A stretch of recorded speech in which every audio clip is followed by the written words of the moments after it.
So yeah, we're going to be talking about delivering markerless motion capture at scale.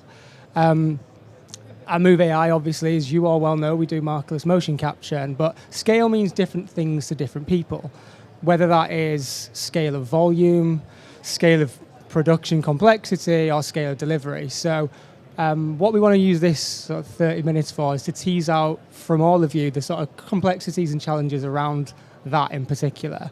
I'm going to firstly speak to Vince and Chris from EA, and if you wouldn't mind just introducing yourselves when you all talk. But firstly, when you're looking at markerless motion capture, in a regular production environment, you've got a reasonable degree of constraints in a studio, right? However, if you want to take that beyond a studio environment, where do you find the challenges with that sort of setup, Chris? Can you hear me yet? So I'm Chris Battson. I manage the capture development team, and then there's also a capture production team of about 50 people. And we've got studios in Los Angeles and Vancouver and Orlando. And we typically produce about 3 million seconds of body data a year for the teams, which is one of the biggest scales I think we've got. And what we've seen in recent last couple of years is the game teams are asking for types of data that we've not been asked for before. And this is really around capturing outside in large scale, such as a whole soccer pitch, for example. You can guess which game that's for. And so we were looking around for different technologies that could provide this. And we came across Move.ai, and we've been working together now for the last 2 years to kind of develop these pipelines, develop this software. And we're very excited to be really at that point where we're about to bring this sort of thing into production now. So it's been a great journey with Move.ai. Thanks, Chris. And Addy, from a different level of scale, but I guess if we think about things like for live concerts, right?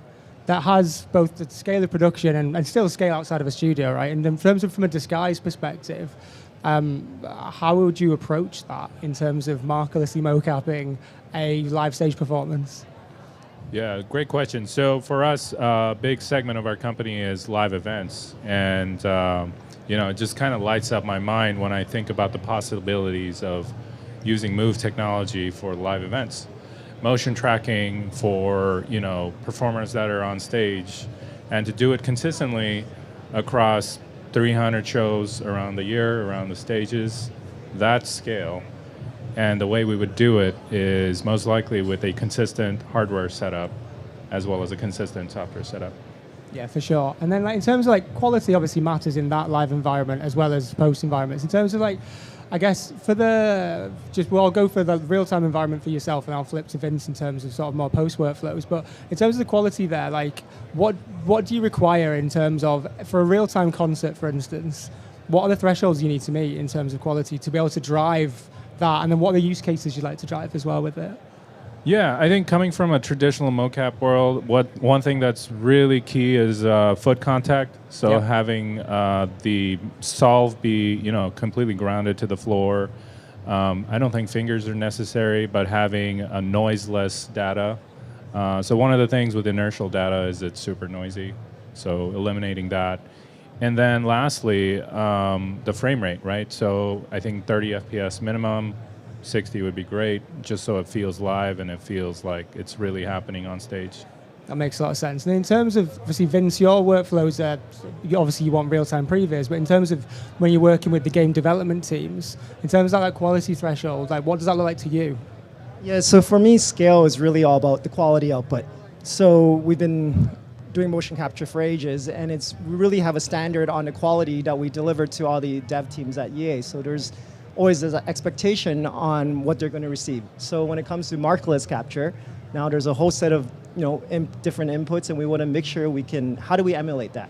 So in terms of scaling and processing is, now we're doing, let's say if it's a markerless, if it's a one talent, right? And how do you get it to a certain quality so that everything that we deliver for let's say the animators and dev teams for their disciplines, so that they can really focus on their specialty. So